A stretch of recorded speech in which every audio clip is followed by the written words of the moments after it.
Hello, students. My name is Donna. I'm the branch manager at North American Savings Bank in St. Joseph, or as our customers like to call us, NASB. As a branch manager, I manage my employees and lead the day-to-day activities within the branch. I assist with customer service to ensure overall customer satisfaction, and I also help build relationships with customers to increase growth for the branch. And hi, my name is Lillian. I work as the head teller at North American Savings Bank. I support the branch manager in day-to-day activities and also assist with customer needs. So before we jump into today's topic, I have a quick question for Lillian. Lillian, why did the student eat his dollar bill? I don't know, Donna. His mother told him it was for his lunch. I know, kind of cheesy, but we wanted to do something fun before we jumped into this presentation. So today, Lillian and I are going to talk to you about the 50-30-20 rule and budgeting. The 50-30-20 rule is a simple rule of thumb that helps you budget your money.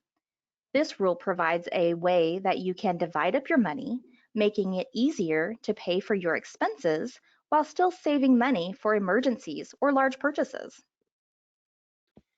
During this presentation, we'll talk about what is the 50-30-20 rule. We're also going to talk about needs and how they differ from wants. We're also going to talk about savings and how important building an emergency fund is. Finally, we'll go over the resources you can use with the 50-30-20 rule. So what is the 50-30-20 rule? Well, let's start with budgeting. Budgeting your money starts with income. You have to figure out how much money you have before you can start dividing it up and using the 50-30-20 rule. So let's talk about income. Income is money you receive. For your parents or caregivers, income is probably the money they make at a job. However, for you, income may be money you make from doing chores or odd jobs for others. It could also be an allowance you earn weekly, cash gifts, or even the money you find in your couch cushions. The 50-30-20 rule works best with income or money you receive on a regular basis, but it also applies to all income you receive. So let's think of your income or the money you make as a full pizza. The 50-30-20 rule suggests you split or divide your income into three categories or slices.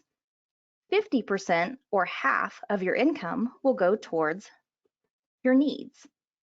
30% will go towards your wants, and 20% will go towards savings.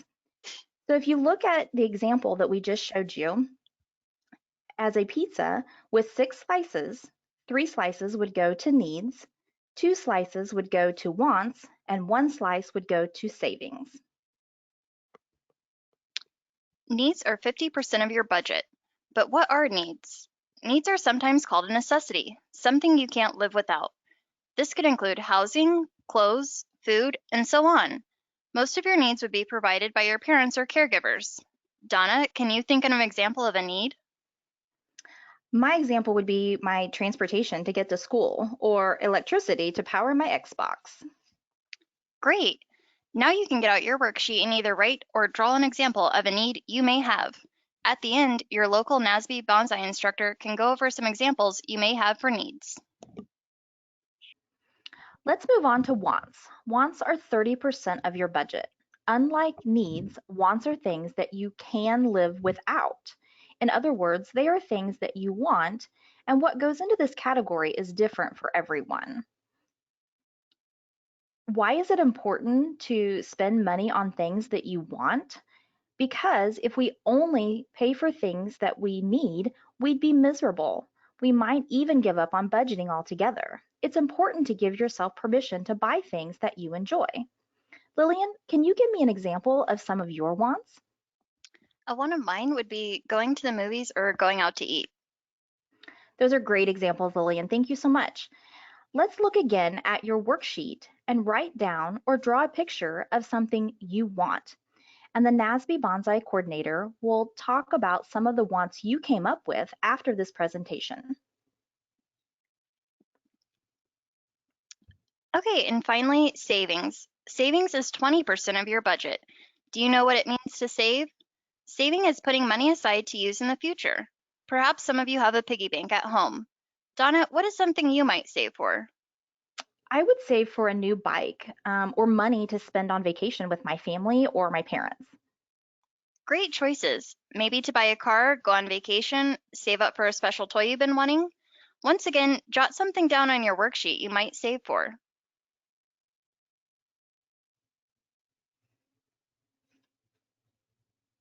Let's talk more about savings, particularly savings with a purpose.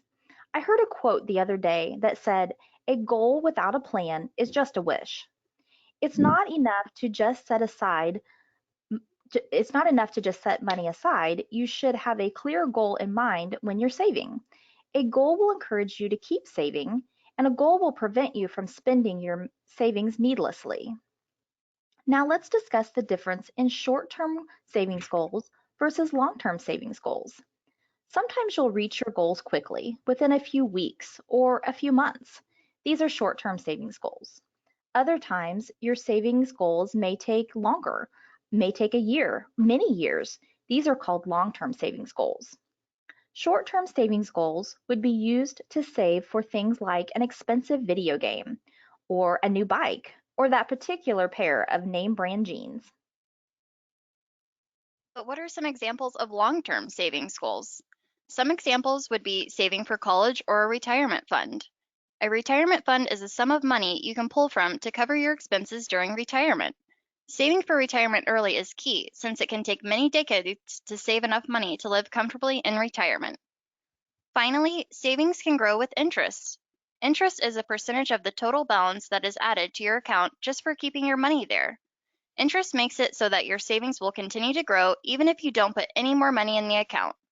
You might have already been learning about savings on your online Banzai classes. Here at NASB, we have several great savings accounts that differ from each other depending on where you're at in life and how much money you are looking to save. Our first savings account is called the Stepping Stones account and is specifically for children and students. This account can actually earn bonus rewards the more money you add to it.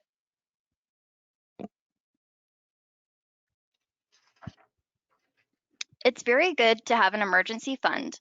An emergency fund is an amount of money you put aside to pay for unexpected expenses. Unexpected expenses can include car problems, medical bills, or even if your cell phone or tablet unexpectedly breaks or is stolen. An emergency fund should roughly equal 6 months of regular income, but that amount will be different for every family. Setting aside funds in any amount is helpful. Working up to 6 months of income might be a goal to work towards.